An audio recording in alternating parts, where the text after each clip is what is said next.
Welcome to the NFT MetaJungle. I am Emma, aka Nifty Meta Girl, and we have a great episode for you today. We're going to be talking with experienced writer and director Ashley Scott Meyers. He's going to be talking with us about his new feature, the Rideshare Killer, and the very ambitious NFT project that accompanies the movie. We're going to be focusing on how NFTs and crypto can help revolutionize the film industry. So if you have any comments or feedback about this episode, please leave them in the comments below. I'd also like to remind you to subscribe to our channel, turn on notifications, and share on socials. We do appreciate it very much. And with that, let's get to the interview.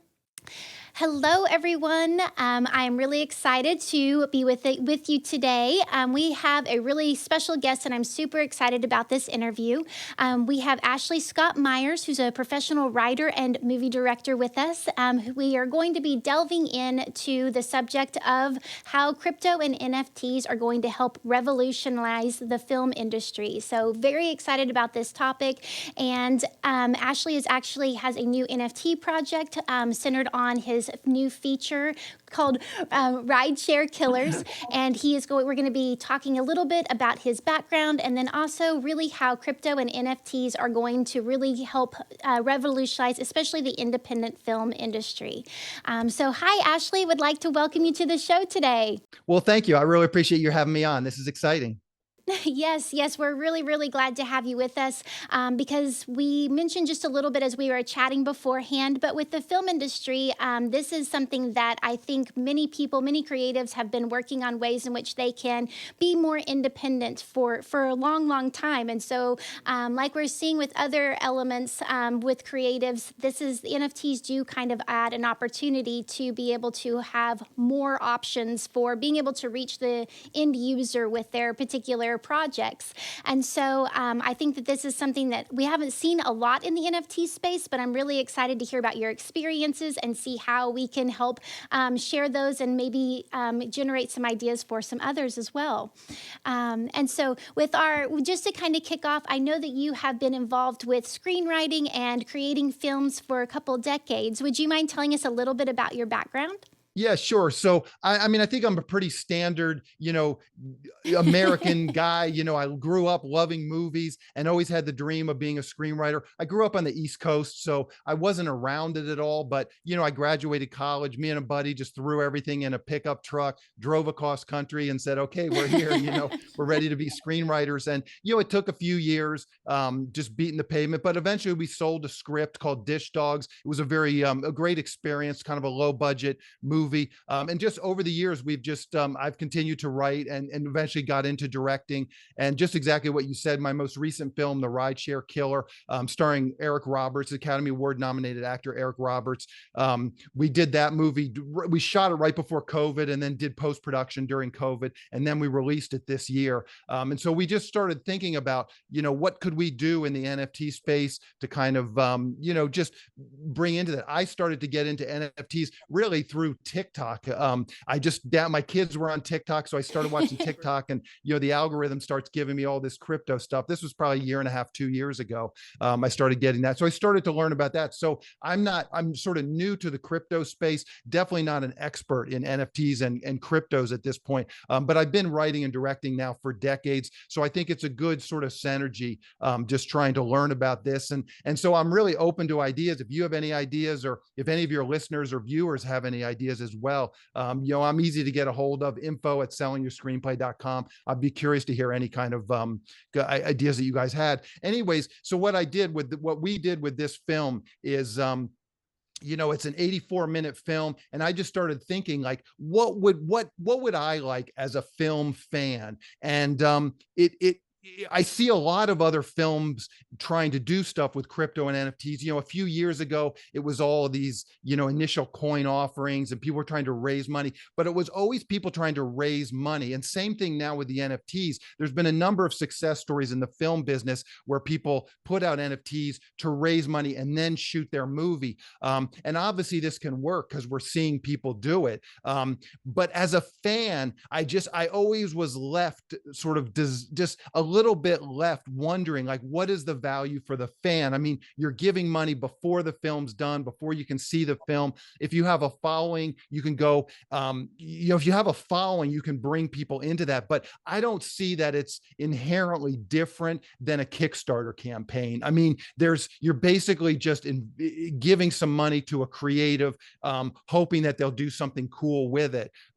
So I started to think, how can we give a little bit more value to fans? And what we came up with was, just minting every single frame of the film into a one-of-one original NFT. And this really came to me, the idea sort of came to me through a variety of things, but I have two daughters, 10 and 12 years old, and they play a lot of Roblox.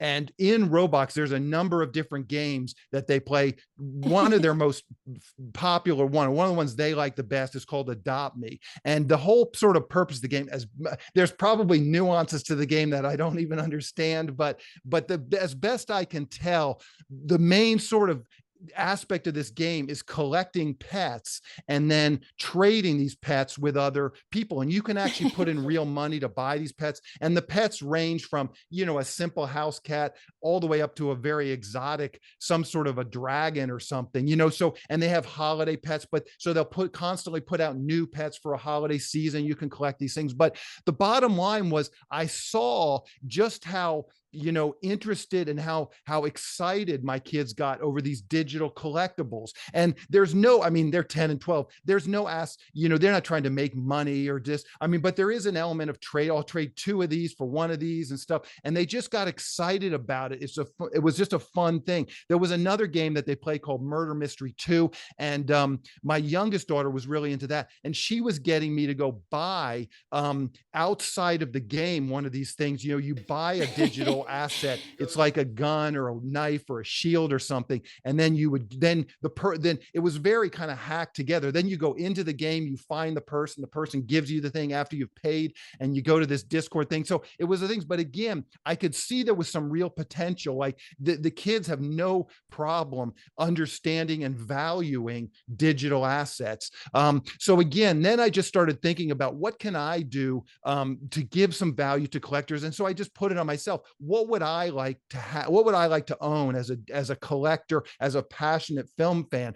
And the answer to me was I would love to own one frame of the original Star Wars films. I'm a big Star Wars fan. Those films had a big impact on me personally, getting me into the film business.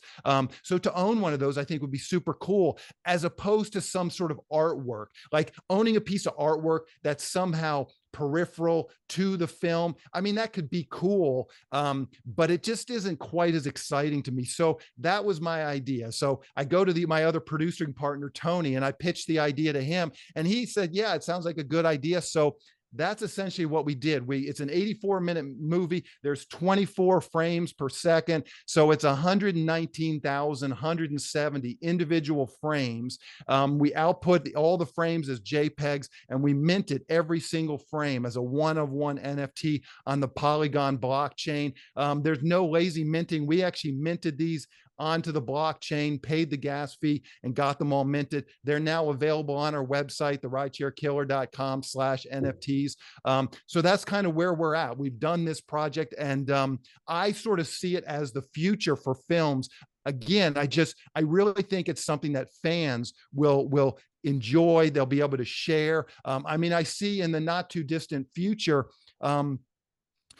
just like me and my brother, again, going back to myself, me and my brother used to collect these Star Wars cards, and they would have like different editions. Like the first edition had like a blue frame around it, and you could flip the cards over. Some of them would have like a little facts about the scene or about the movie, but some of the cards you would flip over, and it was a piece of a puzzle. And so you could collect like 16 from this blue set and actually make a little puzzle. And so again, I look at this as sort of, to me, that's what's cool about these collectibles, whether they're digital or real, is doing that and collecting these. Someone could collect one NFT from every scene, or they could collect a whole bunch of all the NFTs from a particular scene.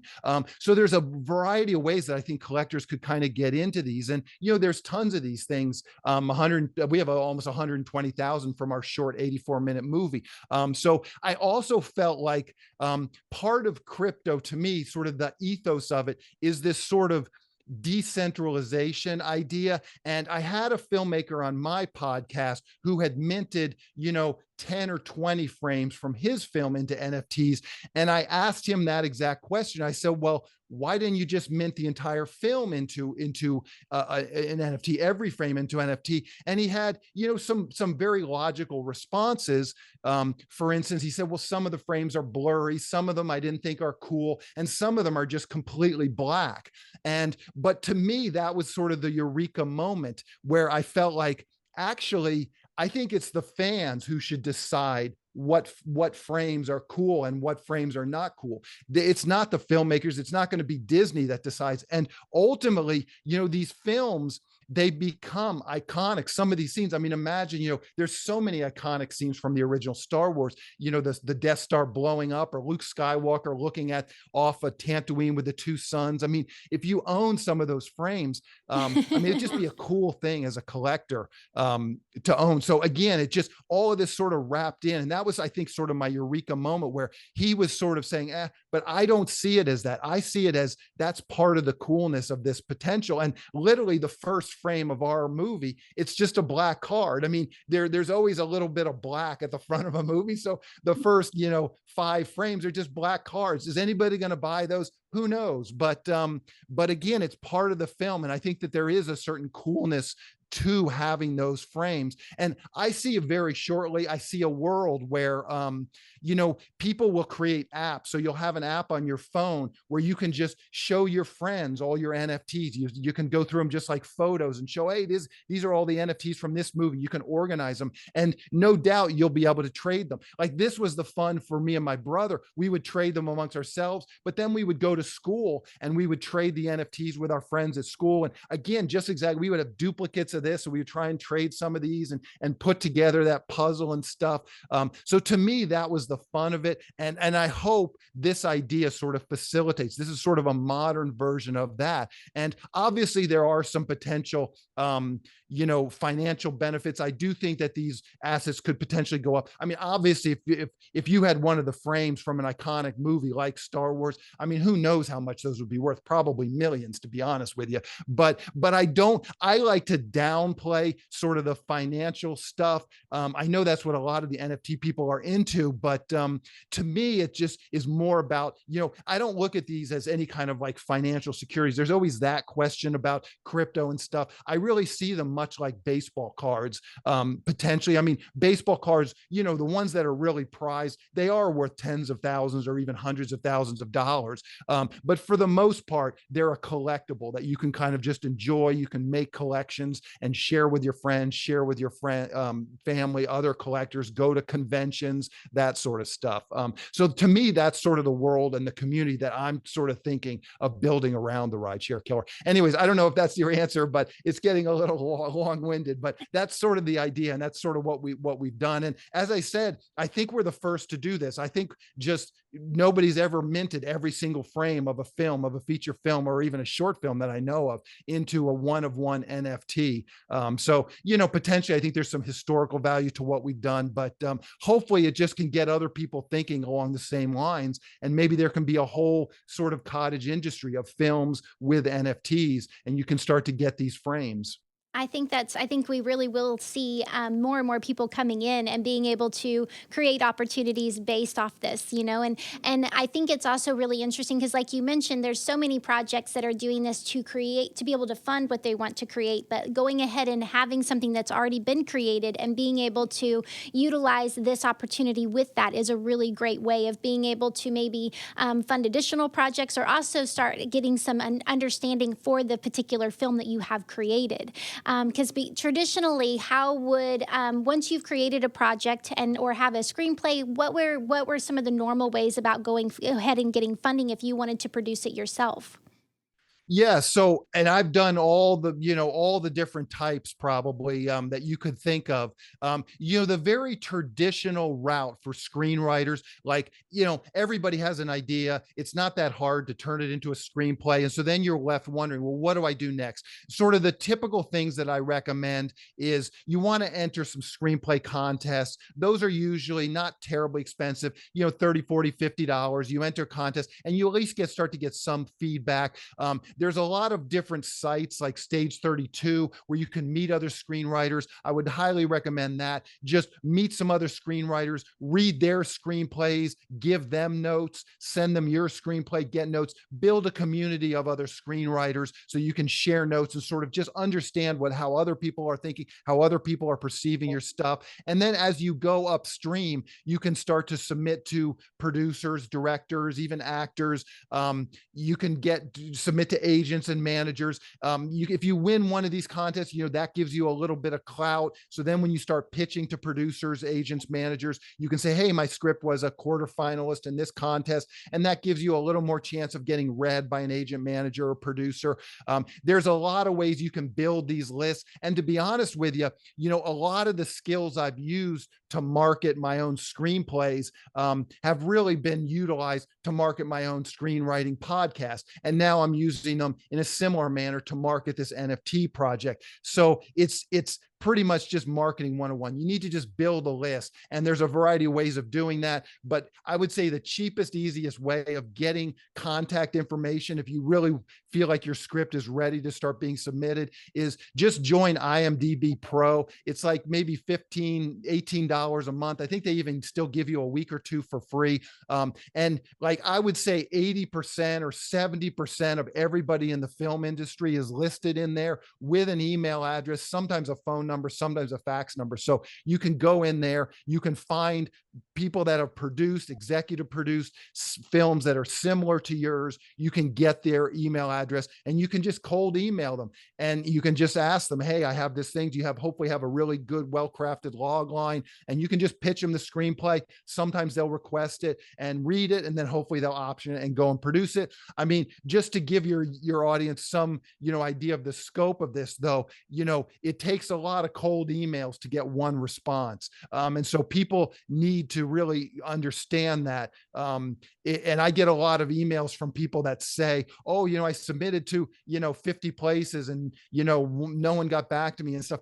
If you're doing cold emails, you're talking about hundreds, if not thousands of submissions, because you're going to have a very low percentage. You're lucky if you get 1 or 2% that actually request the screenplay. So you need a lot of email addresses. But again, all this stuff can be with a little bit of, sweat equity. You can get $15 and a little bit of effort. You can go onto IMDb Pro and you can build your own database of producers, agents, managers, directors. Very good, very good. And a strong point of what I hear from that is building community, which, of course, as we all know, that's one of the keys for Web3 and specifically NFTs is that ability to build community. So I can see how your experience in that world really helped you understand. And this was quite familiar of building a community around what you're creating and being able to network and have people be more involved. And so when did you actually learn about the possibility of NFTs being involved? And was that something that was a natural fit for you? So yeah, to be honest, so no, I would say it's not a natural fit, to be honest with you, because as I said, I sort of got into crypto maybe a year and a half, 2 years ago, really just through randomly. I was just started getting these TikTok videos from crypto influencers on TikTok and started to learn that way. But prior to that, I obviously had heard of cryptos, had heard of NFTs, and I even had a good friend of mine. He minted a few frames, he minted a poster, he did a couple of NFTs for his film project, and he emailed me, or and we talked about it, but I just didn't really understand it at that point. But it's just one of those things I heard about. So then as I started to learn more about it, really just listening to these influencers on TikTok, I started to sort of think about it and think about, okay, well, this is a real thing. And I started to hear about films, doing the ICOs. I had a producer years ago, probably, this was probably before COVID. I think it was the 2017, 2018. That's when all these ICOs were going on. And so everybody was trying to create their own digital token for a movie and stuff. And I just, even at that point, I just thought, I just didn't understand what value they were really giving to the community. I could see how it was beneficial to the filmmakers, but I couldn't really wrap my head around it, how there was any real value. So again,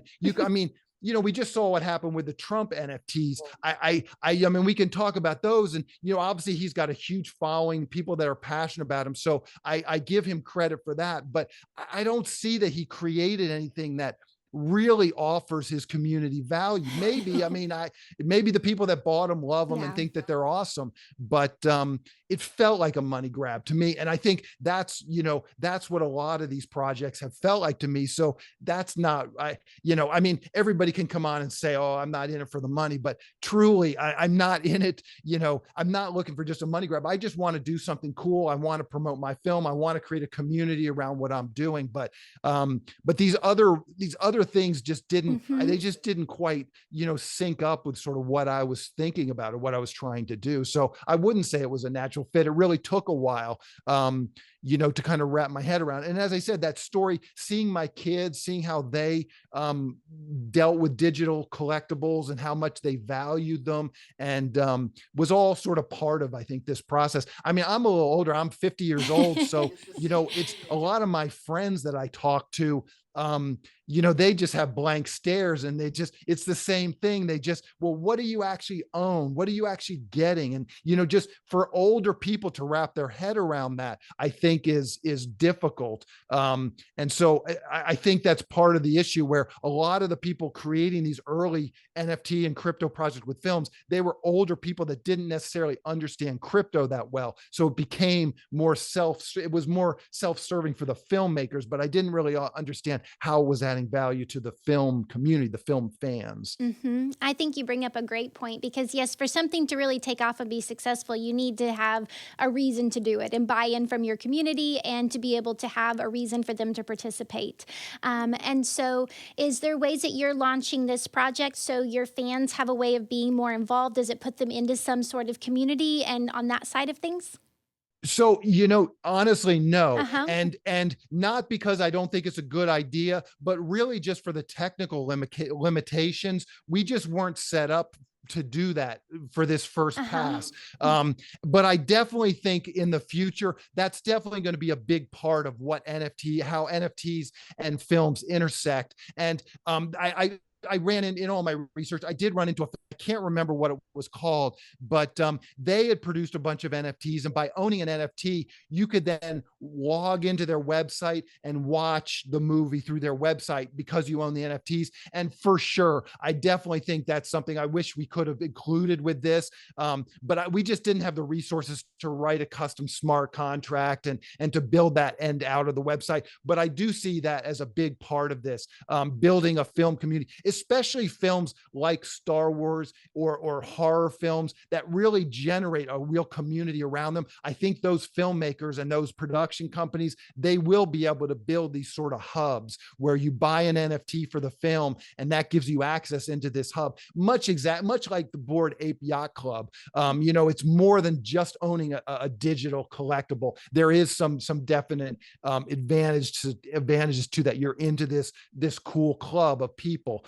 So I definitely think that's going to be a piece of it. But unfortunately, no, we just were not able to get that figured out. I mean, we're just like a low budget filmmakers. I have a background in programming. I did a lot of programming before in my prior life. So I did the actual minting of this was me hacking my way through this. And as best I can tell, Right.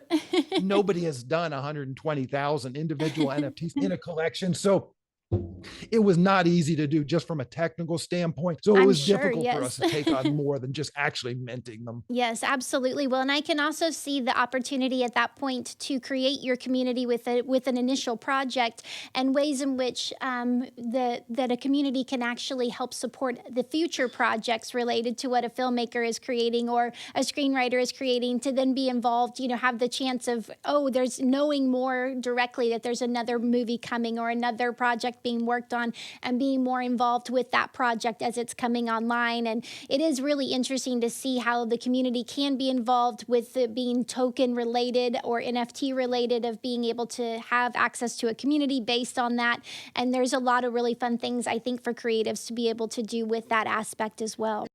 And I think you're bringing up a really good point, because one of the problems that filmmakers have, especially independent filmmakers, is sort of creating a Hmm. brand and a hub for themselves. There's a few people like Quentin Tarantino, Darren Aronofsky, Christopher Nolan. There's a few real high-end directors, Spielberg, that have sort of created a brand, and people will go see their movies because of that brand. But there's very few. The average film fan cannot really name more than maybe a dozen directors. And so, again, just exactly what you're saying, being able to build a community.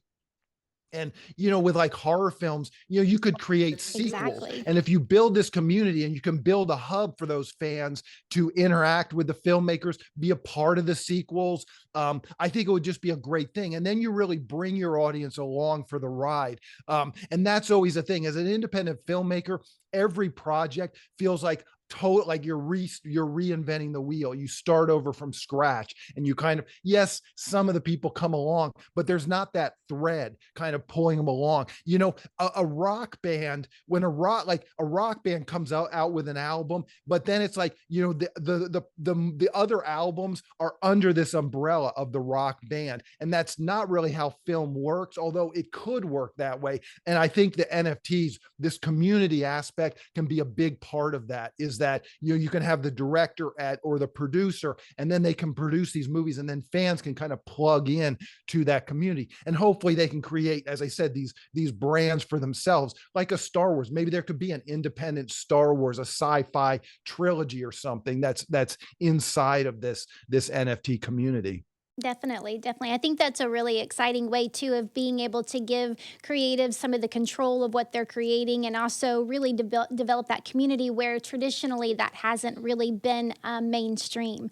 Love seeing it with the music industry, and that was a great analogy too of just how we see that with rock bands and what they're creating, but we have not really seen that in the film industry. But I think that it very well could, especially as the opportunities for viewers to be able to see films differently with streaming services and other ways of actually releasing the film, that then, including it on this as well. And also, I don't want to overlook what you guys have accomplished with this project. Minting that many pieces is amazing, and being able to introduce the collectability as well, I think, is a really, really great way of creating something that people already are familiar with, and being able to apply it in this situation. And so, are there different levels of the collectability within your project as well? So no, Okay. we meant it. And one of the things that just talking to my producing partner Tony, one of the things we wanted to do was, I really go back to this baseball card analogy.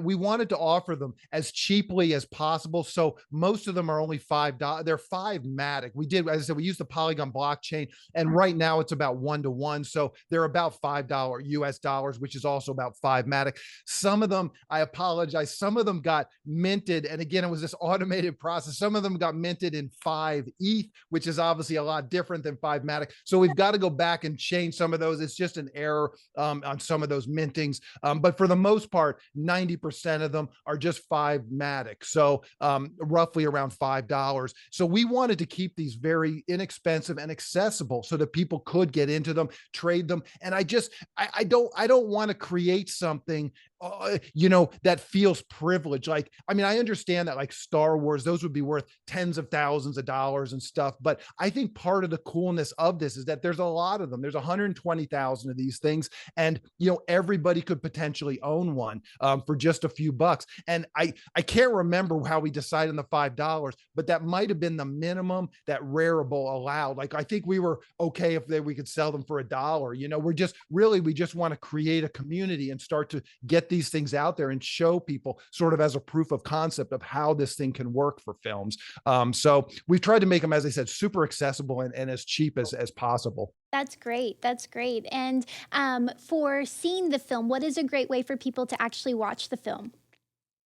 Yeah, sure. Well, thank you for asking that.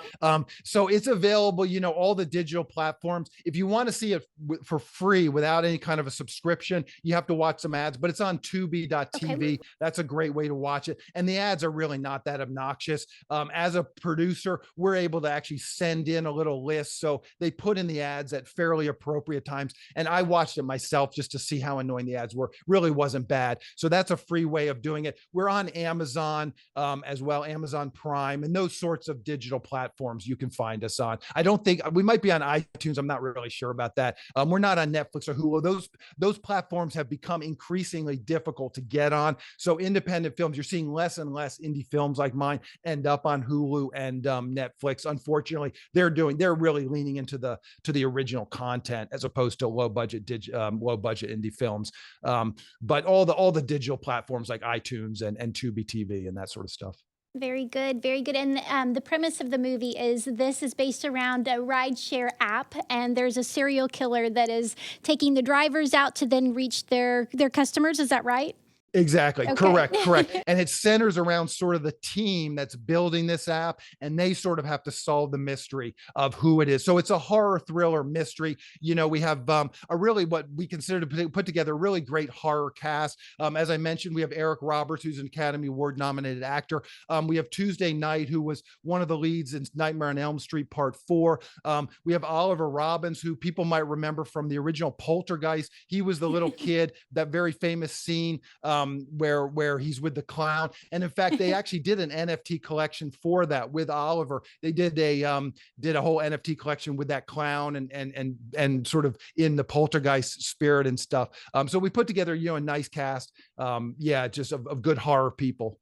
Fantastic, fantastic. And I can also see as NFTs are becoming more popular and doing something like this, people even following some of their favorite actors and collecting the NFTs related to scenes that their actors are in from different movies and such as well. Absolutely. So Yeah, it's absolutely. For really sure. For it's really sure. cool to see how independents, whether regardless of what they're contributing, ways in which they can be reaching a fan base and ways that people can participate more. So that's fantastic. Yeah, for sure, for sure. So yeah, and I mentioned this at the beginning to you. I'm happy to do a little giveaway Oh, to your that's wonderful. listeners. If any of your listeners want some frames, just email me. I'm easy to get a hold of, info@sellingyourscreenplay.com. Let's just say the first 20 people that email us, just pick a frame and send me your MetaMask wallet address, and I'll just push it in there. I did have some problems with this, I'm frankly not completely clear exactly. I like, this is a good question for your community. I was not clear in minting these. I tried to push them into a friend of mine's wallet, and she was not able to actually ever receive it on her end. I was never able to actually transfer Matic directly into my MetaMask wallet under the Polygon mainnet. It always ended up on the Ethernet thing. So hopefully your users know what address to send me. But I'm happy to send some free of these NFTs to your community and just get them out there. That sounds great. We appreciate that very much, and we'll include that in the notes as well, so people know how to get in touch with you. Because I think that there would be a great way of building that community and a lot of ways to help one another out. And I can see too. I can send you some feedback too on maybe helping out. The Poly right now, I think, is becoming more and more popular. We're starting to see that with the Instagram NFTs, the Reddit NFTs, or digital collectibles that have been introduced. They're using the chain as well. So as we know, the space moves so quickly. exactly. And there's new things coming online all the time. And so with the Matic and Poly, that'll be something too that I think we'll be using more and more, and it'll become more and more user friendly with bridging it over between ETH and Poly and all of those technical details. Yeah. So. And minting it, we started minting ours last like March, April-ish, and crypto was going up and down and up and down. So we got kind of lucky because the price kind of went way down and we were able to buy a lot of the Matic during the process, really just kind of blind luck. But it definitely, the gas fees were very, very low. Like most of these were less than 1 penny of Matic. So depending on what the price, how that converts out, it was less than one. Most of these we were able to mint. So that was part of our going with it, not doing the lazy minting. I know there's that out there. That really seemed like kind of a cheat to me. So we really wanted to get these minted, but I'm very impressed with Polygon just as a layer 2 on Ethereum. I think this ultimately will be a great, because that's always the big knock on Ethereum is the gas fees, and the gas fees were very, very inexpensive. And again, we did 120,000 of these. So we needed an inexpensive way of minting a lot of these. We didn't want to do it on Ethereum because at the time, most of the gas fees on those were 10, 20, 30, $40 to mint a lot of this stuff. Yeah, especially on the proof of work. That was still very expensive. Definitely. And yeah, it will be exciting. And we are so early. I know people mention that all the time, but to be able to own a piece of the first full-length film that every frame has been minted, there is an element to that historical part as well. Yeah. Hopefully, exactly. Hopefully there is some historical value to that, just in terms of what we've done. So I'll just throw out my URL one more time. It's www.theridesharekiller.com/NFTs. You can go there. And as I said, we built a nice little tool so you can view them all, and then you can click over it and then actually buy them on Rarible. And if any of everybody always has an idea for a screenplay. So if anybody wants to learn about screenwriting and potentially how to sell that screenplay, definitely check out my podcast as well, sellingyourscreenplay.com. I have on filmmakers every week. It's a weekly podcast. And typically I have a writer on, and they basically just tell their story, much like I'm doing to you. I have them on, and they just basically tell their story of how they were able to write their script and ultimately get it produced. So it's just a real sort of just slice of life from a screenwriter, showing how they were able to move their project forward.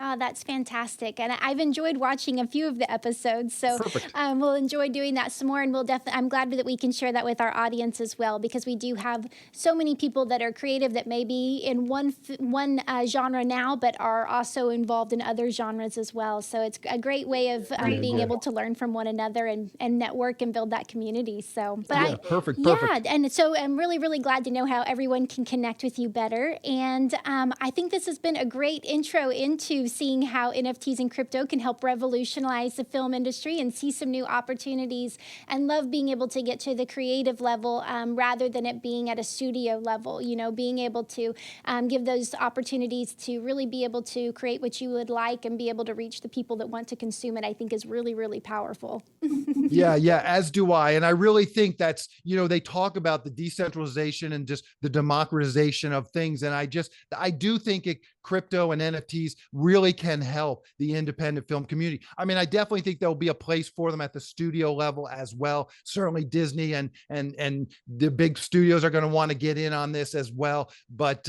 just for a community aspect, building a small community of fans and giving them something that they enjoy is really what it is all about. And hopefully this can be the start of something great. I love it.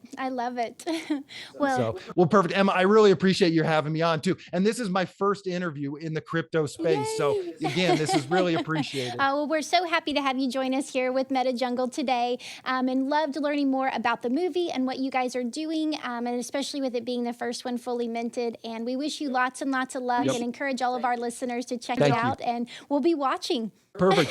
Thank you, Emma. I really do appreciate it. Thank you, Ashley. Great to meet you. Talk to you soon. Yep. Bye-bye. Talk to you later. Bye. Well, we really appreciate Ashley joining us today for the interview. It was really great to hear some feedback on how NFTs are already beginning to revolutionize the independent film industry and being able to give some control to the creators behind creating the movies. Again, if you have any feedback or comments, please leave those below. If you would like to contact Ashley, also check out the show notes. We have his contact information listed below. And always, we encourage you to like, share, and subscribe. And if you have any suggestions for future podcasts you would like to see, please leave those in the comments below too. We always like bringing you content that you are interested in. So with that, I will sign off for today and we will see you next time.